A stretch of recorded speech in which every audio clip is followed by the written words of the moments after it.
Dans cet épisode, découverte de la montagne aux 7 couleurs, mais surtout de Cusco, ville impériale de la vallée sacrée. Le Machu Picchu sera abordé dans le prochain épisode. Départ vers 6h30 pour une journée assez longue qui nous fera découvrir Palcoyo, l'une des 2 montagnes aux 7 couleurs et c'est presque 5000 mètres d'altitude. Après que nos passagères soient montées dans le 4x4, nous prenons la piste à Combapata.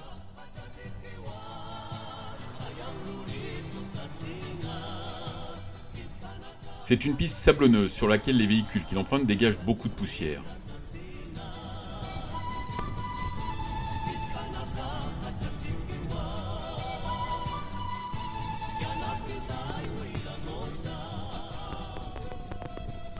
Nous traversons Upina, puis Chiara. Le soleil! Le soleil, on voyait rien la poussière, le soleil. Pour l'occasion, Nakari est passagère de Jorge. Elle a laissé sa place dans le 4x4 à nos compagnes et épouses.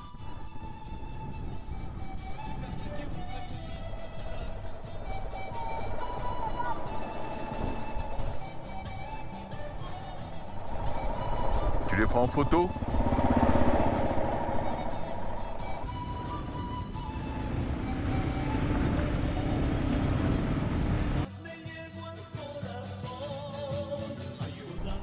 La piste s'élève maintenant à plus de 4000 mètres, dans un décor très minéral.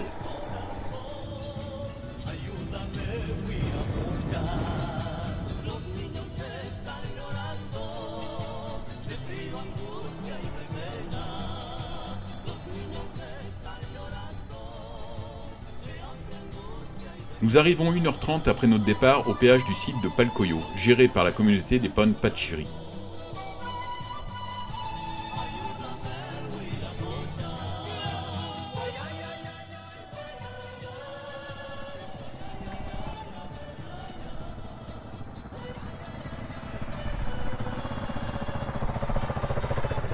Buenos días.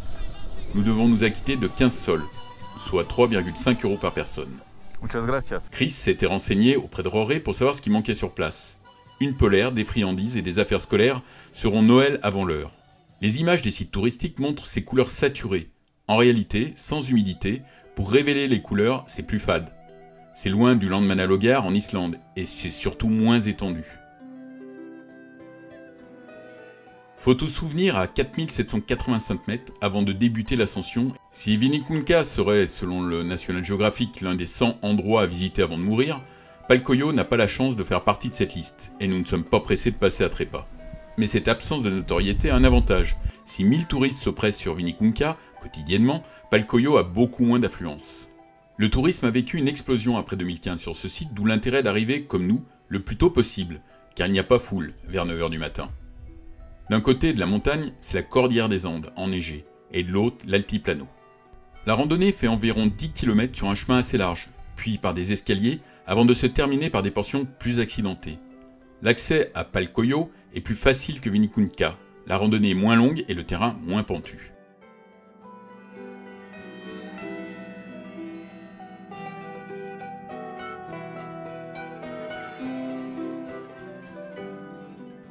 Nakari, en serre-fil, transporte l'oxygène si l'un de nous devait en avoir besoin. Pas besoin de feuilles de coca ni d'oxygène pour notre groupe, en forme olympique. Au final, nous atteignons 4990 mètres d'altitude. C'est sûrement l'un des concerts le plus haut du monde.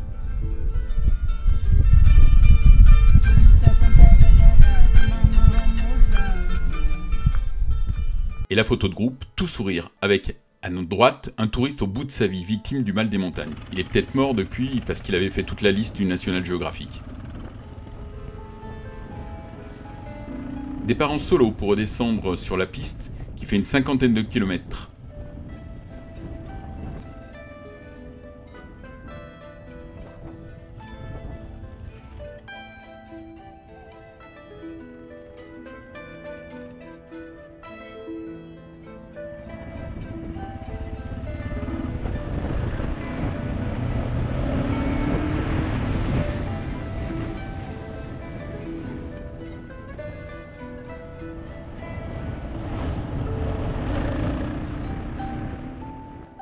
La vie de ce village Ponpachiri est assez rude. La communauté vit grâce à l'élevage de lamas et du tourisme.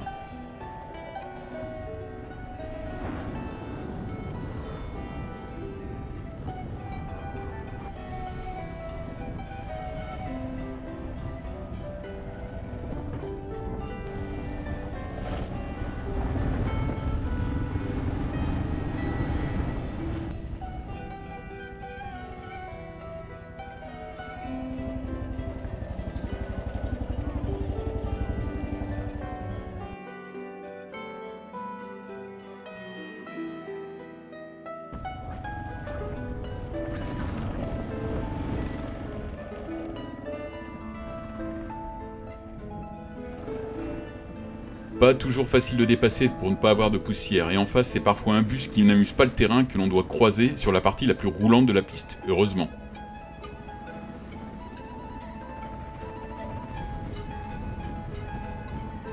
Attention au fèche-fèche.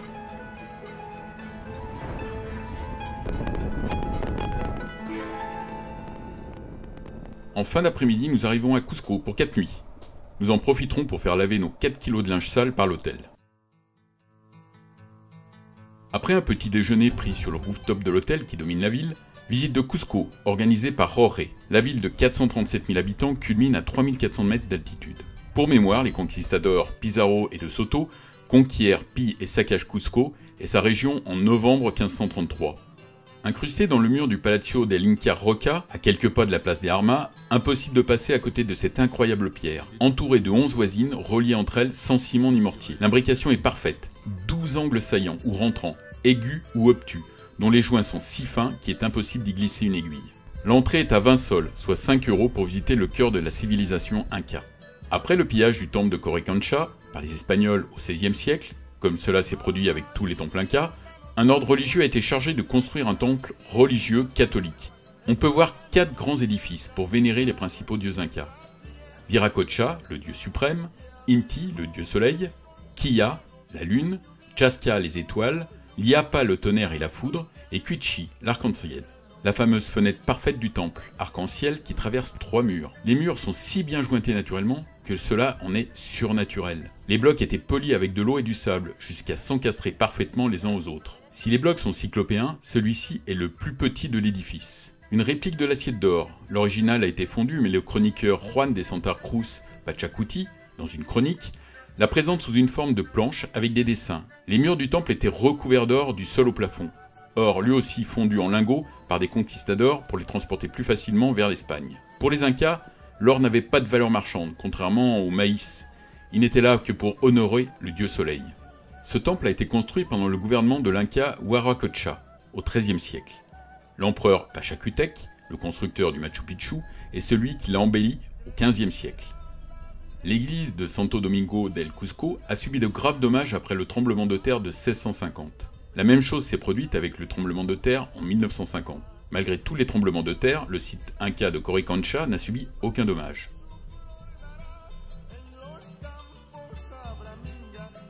Les constructions Incas sont partout dans la ville.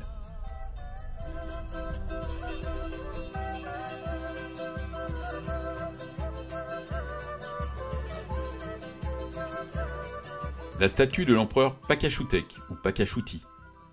La tradition attribue à Pachacutec la construction de nombreux bâtiments publics et surtout la reconstruction du Cusco selon un plan grandiose. Celui-ci ne fut pas seulement un grand bâtisseur, mais aussi l'inspirateur d'importantes mesures législatives et administratives, destinées à faciliter le gouvernement de ce vaste empire. Un mur pré-inca, il est de construction plus grossière avec une forme de marguerite incurvée sur l'intérieur pour résister aux tremblements de terre. Le marché de San Pedro est l'un des principaux marchés alimentaires de la ville de Cusco depuis 1910, date à laquelle le marché actuel a été créé. En 1910, il a été décidé de commencer la construction du marché sous la direction de l'architecte français Gustave Eiffel. Aujourd'hui, le marché compte environ 1180 boutiques qui proposent une grande variété de produits, viande, poissons, artisanat, fruits, vêtements, médicaments, etc. Non, ce n'est pas de la morue séchée, mais bien du lama sur cet étal.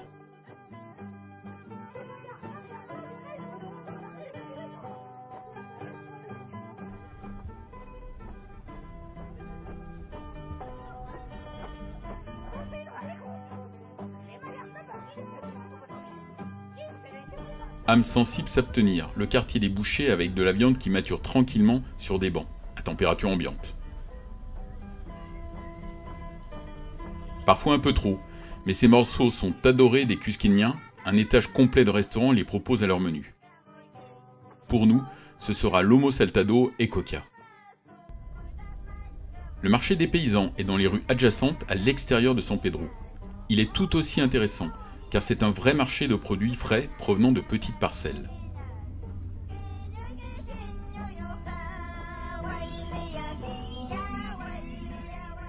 Les poulets sont conservés à température dans ce bac plastique.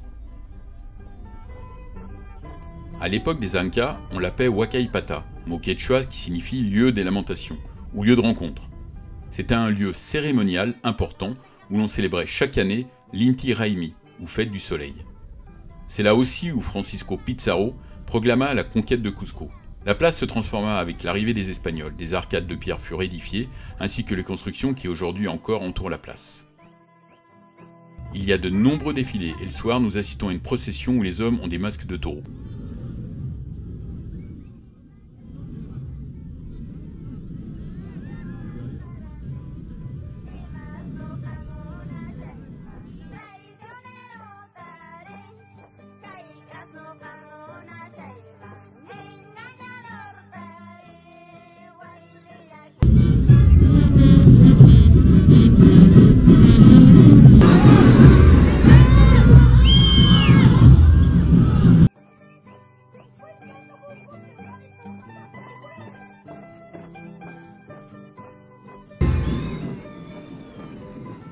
Ce matin, nous reprenons nos motos pour nous rendre à la vallée sacrée, au nord de Cusco. La vallée sacrée est située à une quinzaine de kilomètres à vol d'oiseau de Cusco. Elle se déroule au fil du fleuve Urubamba, qui relie les Andes à l'Amazonie, et est située en majeure partie à moins de 3000 mètres d'altitude. Au temps des Incas, son climat agréable et ses terres fertiles firent de la vallée de l'Urubamba le grenier de l'Empire. Il s'agissait également d'un site stratégique qui contrôlait l'entrée de la jungle.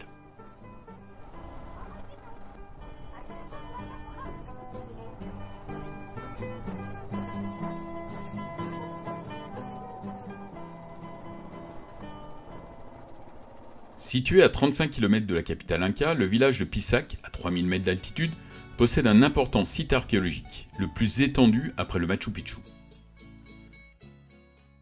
Il est connu avant tout pour ses terrasses qui suivent avec grâce l'arrondi de la montagne. L'ascension est rude, mais vous êtes récompensé. Le complexe archéologique est d'une grande finesse et ses ruines remarquablement conservées. Avec ses constructions militaires, religieuses et agricoles, le site avait une triple fonction.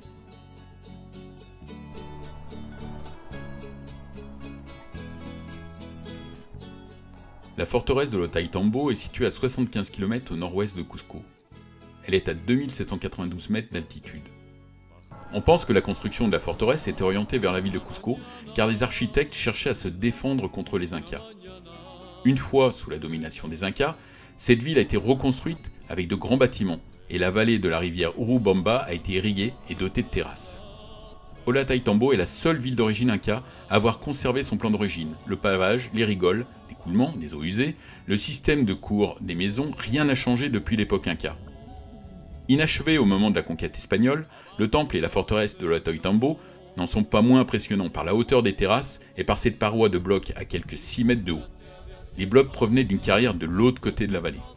À partir de ce complexe situé sur la colline qui domine le village, se distinguent des bâtiments tels que le Temple du Soleil, le Salon Royal ou les Bains de la Princesse. Dans la partie supérieure se trouve une forteresse qui présente une série de terrasses en pierre taillée et qui a été construite dans le but de protéger la vallée d'éventuelles invasions des ethnies de la forêt amazonienne. La forteresse fut le siège de combats acharnés entre Incas et Espagnols. Manco Inca s'y réfugiant pour tenter de fédérer la résistance Inca après la chute de Cusco. La ville resta Inca jusqu'à sa soumission par les Espagnols en 1540. Une des zones les mieux conservées se trouve au nord de la place. C'est un ensemble constitué par 15 pâtés de maisons élevés par des murailles en pierre taillée. Il fut construit à l'époque Inca, comme une aire fortifiée qui comprend un temple, des terrasses et un secteur urbain. La ville elle-même a la forme d'un épi de maïs. Les maisons représentent les grains, qui eux-mêmes sont séparés par des canaux. Les maisons privées de leur toit se dressent de tous côtés autour de la forteresse, dans des endroits presque inaccessibles. À la fin des années 1520, un petit groupe de mercenaires européens mené par Francisco Pizarro s'approche des côtes du Pérou. L'Inca régnant était alors Huayna Capac. L'empereur Inca fut bientôt victime d'un mal mystérieux venu d'Europe, la variole. Il laissait derrière lui un empire certes large, mais fragile. La mort de l'Inca entraîna par ailleurs une guerre de succession entre les deux branches royales et deux demi-frères prétendants au trône, Huáscar et Atahualpa. Atahualpa prit l'ascendant sur son rival pour devenir le dernier empereur Inca. Après avoir capturé et exécuté Atahualpa, Pizarro mit sur le trône le jeune frère de l'Inca déchu, Manco. Pizarro pensait pouvoir en faire sa marionnette, mais c'était sous-estimer Manco qui se rebella en 1536. Vilcabamba devint le dernier bastion de la résistance Inca. Mais le 24 juin 1572, les Espagnols s'emparèrent de Villacamba, mettant fin à l'Empire Inca.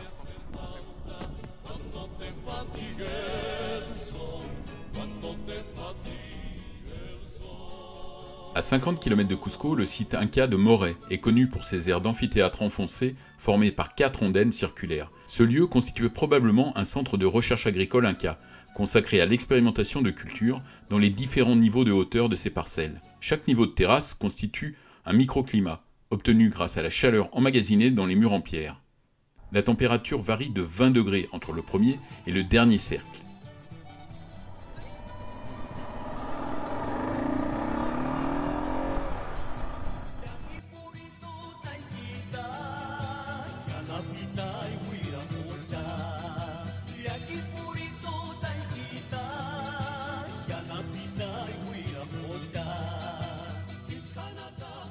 À 40 km de Cusco, vous découvrirez, des tours d'un virage, les salines de Maras.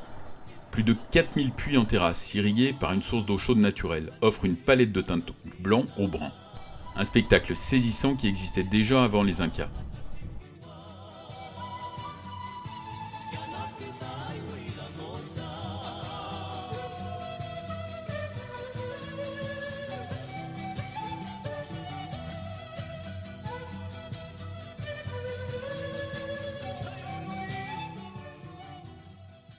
Les bassins de sel appartiennent à présent à de nombreuses familles de la région, organisées en coopératives.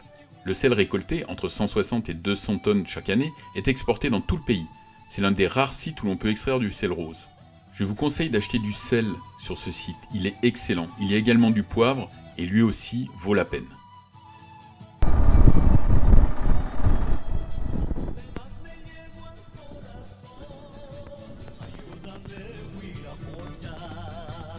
Arrêt dans une coopérative lainière fabriquant des produits à base de laine d'alpaga. A noter qu'au Pérou, la carte bancaire est largement utilisée, ce qui nous a facilité les achats.